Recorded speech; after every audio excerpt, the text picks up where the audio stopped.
परानी के लोकप्रिय विधायक, संघर्षों के मसीहा, किसानों, शोषितों और पीड़ितों के नेता, हमारे अभिभावक परम आदरणीय श्री सभा कुंवर कुशवाहा जी और उनके साथ तशरीफ लाए यहाँ से लेके वहां तक मंचस्थ हमारे सभी पार्टी के सम्मानित नेतागण, इस ग्राम पंचायत के यशस्वी ग्राम प्रधान और हमारे पूर्व प्रधान प्रिय साथी नागेंद्र पासवान जी, इस गांव की सभी हमारी सम्मानित महान जनता और ढेर सारी संख्या में उपस्थित हमारी मातृशक्ति, हमारे नौजवान भाई, हमारे बुजुर्ग और हमारे बच्चे, आप सभी लोगों का मैं भारतीय जनता पार्टी की तरफ से दिल की गहराइयों से स्वागत, वेलकम और खैर मकदम करता हूं। मेरे साथियों,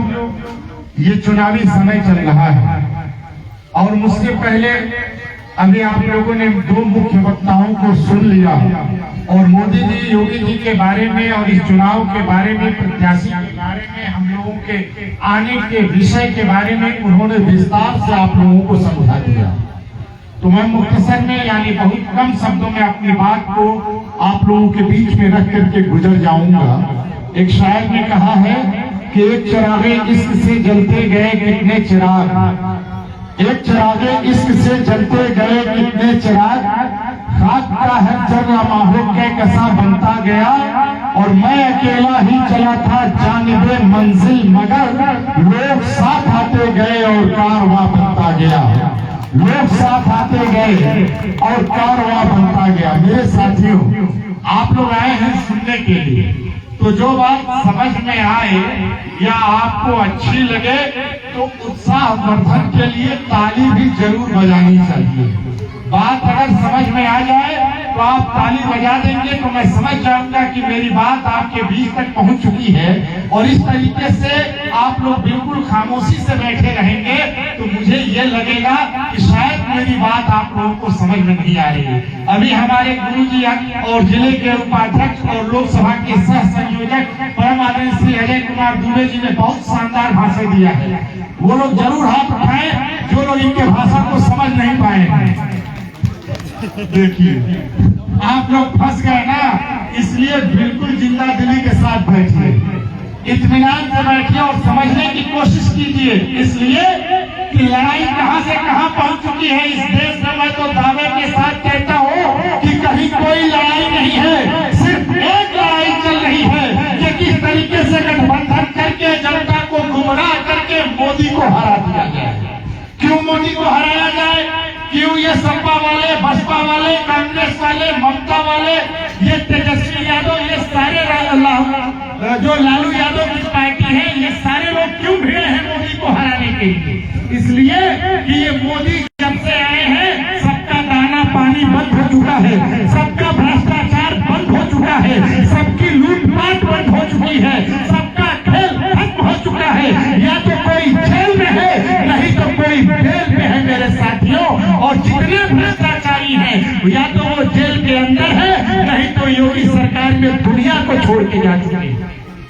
ये लड़ाई भ्रष्टाचार की है, ये लड़ाई हमारे देश की है। सब लोग मोदी को इसलिए हराना चाहते हैं, इसलिए कि ये मोदी गरीब का बेटा है, ये मोदी गरीबों को राशन मुफ्त में देने वाला है, ये मोदी मुफ्त में आवास बनवाने वाला है, ये मोदी आयुष्मान कार्ड के तहत 5 लाख का आपको हेल्थ का बीमा देने वाला है, ये मोदी एक गरीब की कुटिया में 50 करोड़ लगा करके उसी कुटिया को जगमगाने वाला है, ये मोदी सबके घर में हर घर नल से जल पहुंचाने वाला है, ये मोदी किसानों का सम्मान बढ़ा करके उनके खाते में साल में 6,000 किसान सम्मान निधि देने वाला है, ये मोदी वृद्धा विधवा विकलांगों को पेंशन देने वाला है, ये मोदी महीने में मुफ्त राशन देने वाला है, ये वो मोदी है जो 500 साल के बाद अयोध्या में भव्य श्री राम मंदिर बनवाने वाला है। मेरे साथियों, जब विरोधियों ने देखा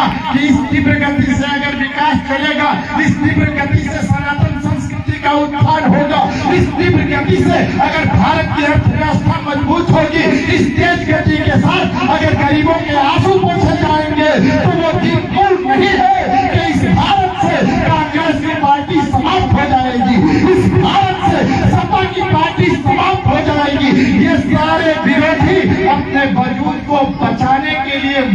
को बदनाम करके, जनता को गुमराह करके चुनाव लड़ रहे हैं। लेकिन डंके की चोट पे कहता हूँ, ये मेरी माताएं बैठी हैं, ये मेरे बुजुर्ग बैठे हैं, मेरे नौजवान मेरे साथ खड़े हैं, सब लोग अच्छी तरीके से जानते हैं। आज शम्स परवेज को बताने की जरूरत नहीं है कि मोदी ने इस देश के लिए क्या किया है, मोदी ने प्रदेश के लिए क्या किया है। बच्चा बच्चा जानता है कि मोदी ने क्या किया है। इसलिए मैं डंके की चोट पे कहता हूँ कि जितना गठबंधन करना है कर लो। देश की समस्त जनता मोदी के साथ है और फिर एक बार मोदी सरकार बनाने के लिए खड़ी है। सब लोग दृढ़ संकल्पित हैं कि कब 1 जून आएगा, कब हम बूथ पे जाएंगे, कब कमल का बटन दबाएंगे, कब 4 जून आएगा और सुखद परिणाम हम लोगों के सामने आएगा। मेरे साथियों, यकीन जानिए कि 4 जून को फिर एक बार मोदी सरकार बनने जा रही है और मोदी सरकार बनाने के लिए कमल का बटन दबाना होगा। मोदी सरकार बनाने के लिए रविंदर कुशवाहा जी को जिताना होगा। मोदी सरकार बनाने के लिए हमारे विधायक जी के सम्मान को मजबूत करना होगा। मोदी सरकार बनाने के लिए हमारे जितने नेता हैं उन नेताओं के सम्मान को बढ़ाना होगा। मोदी सरकार बनाने के लिए और सभी योजनाओं का फिर से लाभ अनुदान पाने के लिए आपको कमल का बटन दबाना होगा। इसलिए मैं इस शेर के साथ अपनी बात को खत्म करता हूँ कि है तकाजा वक्त का ये काम होना चाहिए, है तकाजा वक्त का ये काम होना चाहिए और क्षेत्र का एक रविंदर कुशवाहा जी के नाम होना चाहिए। जय हिंद, जय भारत। बहुत बहुत धन्यवाद।